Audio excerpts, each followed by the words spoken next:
আসসালামু আলাইকুম প্রিয় ভিউয়ার্স, আজকে নতুন একটি ভিডিও নিয়ে আপনাদের সামনে আসলাম। আপনারা অনেকেই বলেন যে এই চায়না পাওয়ার লুমের এই মোটরগুলো আমরা রিপেয়ার করি। এগুলো দেখেন, একটা মোটর আসছে এরকম রিপেয়ার করা, এটা ক্রিটিক্যাল একটা কেস। এই মোটরের বেয়ারিংগুলা চেঞ্জ করতে হবে। দেখেন, আমরা শেপের মধ্যে দুইটা নতুন বেয়ারিং অলরেডি ইনস্টল করে ফেলছি। এখানে দেখেন এই যে বেরিংয়ের হাউজিং। তো সবচেয়ে বড় যে প্রবলেমটা হয় এই মোটরগুলোতে, এই দীর্ঘদিন চলার ফলে এই হাউজিংগুলা লুজ হয়ে যায়। যখন অনেক বেশি লুজ হয়ে যায় তখন এইখানে ওয়ার্কশপে নিয়ে দেখেন এই যে এখানে এরকম একটা করে কাপ বসানো যায়। যখন হালকা একটু প্রবলেম হয় তখন এই মোটরগুলা ওয়ার্কশপে নিয়ে যাওয়ার মতো আসলে অত সময় থাকে না। আর হাতের কাছে ওয়ার্কশপ না থাকলে তো অনেক সময় সাপেক্ষ ব্যাপার। সেই ক্ষেত্রে আমাদের এই যে দেখেন দক্ষ টেকনিশিয়ান যেভাবে এই হাউজিংগুলা রিপেয়ার করে, অনেকে হয়তো এটা দেখে বলবেন যে এটা বেশি দিন টিকবে না, তবে আলহামদুলিল্লাহ আমরা এখন পর্যন্ত যতগুলো মোটর এরকমভাবে রিপেয়ার করে দিছি একটাও রিটার্ন আসে নাই। তো আপনারাও দেখেন যে কিভাবে এই সুপার গ্লু দিয়ে আর হচ্ছে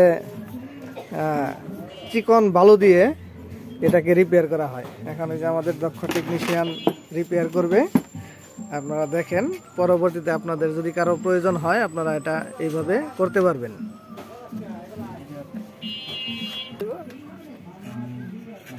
এই দেখেন, প্রথমে গ্লু করে নেওয়া হচ্ছে, তারপরে যে এরকম হালকাভাবে বালু ছিটাই দেওয়া হচ্ছে। যদিও এটা পার্মানেন্ট সলিউশন না, তবে ইনস্ট্যান্ট কাজ চলবে। আশা করি যখন পরবর্তীতে আবার রিপেয়ার করা হবে তখন এটার হাউজিং করলে চলবে। হালকা প্রবলেমের জন্য এইভাবে চালায় নেওয়া যায়। এটা আপনারা ট্রাই করে দেখতে পারেন। অনেকেই হয়তো বলবেন যে এটা পার্মানেন্ট সলিউশন না, বাট ইনস্ট্যান্ট এখন হাতের কাছে ওয়ার্কশপ না থাকায় এটাই হচ্ছে একমাত্র সলিউশন। সেটা কিন্তু সব মোটরে আসলে চলে না। আর এই মোটরটার আরপিএম হচ্ছে 900, এখন 1400 বা 2800 আরপিএমে কখনো এই কাজ করা যায় না।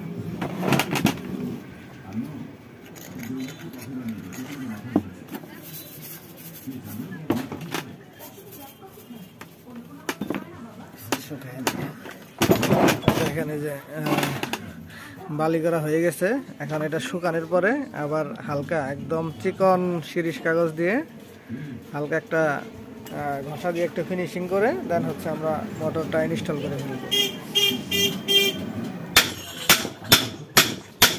দেখেন, আমাদের মোটরের এক পার্ট ঠিক আছে, এই পার্টটা এই যে ইনস্টল করা হচ্ছে, এটা দেখেন ভালো টাইট আছে, ফিটিং আছে। তো এই পার্টটাতে কোনো সমস্যা নাই।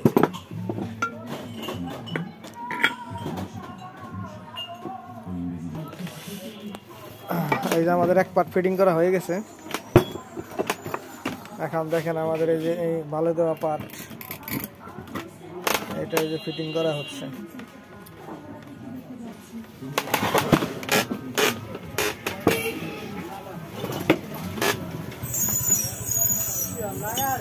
হালকা হালকা হাতুড়ি দিয়ে টুকরা দিয়ে এটা লাগাইতে হবে, তবে খুব সাবধানতার সাথে লাগাইতে হবে।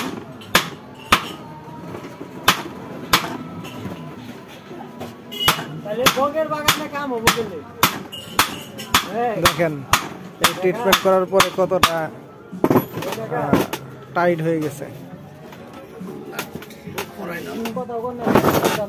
এখানে চাপটা পরাই নিয়ে তারপরে হচ্ছে এটা ফাইনাল ফিনিশিং হয়ে যাবে ইনশাল্লাহ। আশা করি খুব দুর্দান্ত চলবে, কোনো প্রবলেম হবে না।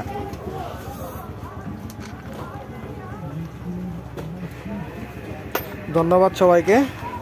ভিডিওটা যদি ভালো লাগে অবশ্যই লাইক করবেন, কমেন্ট করবেন, আমাদের এই পেজটা ফলো দিয়ে রাখবেন পরবর্তীতে আরও ভিডিও পাইতে।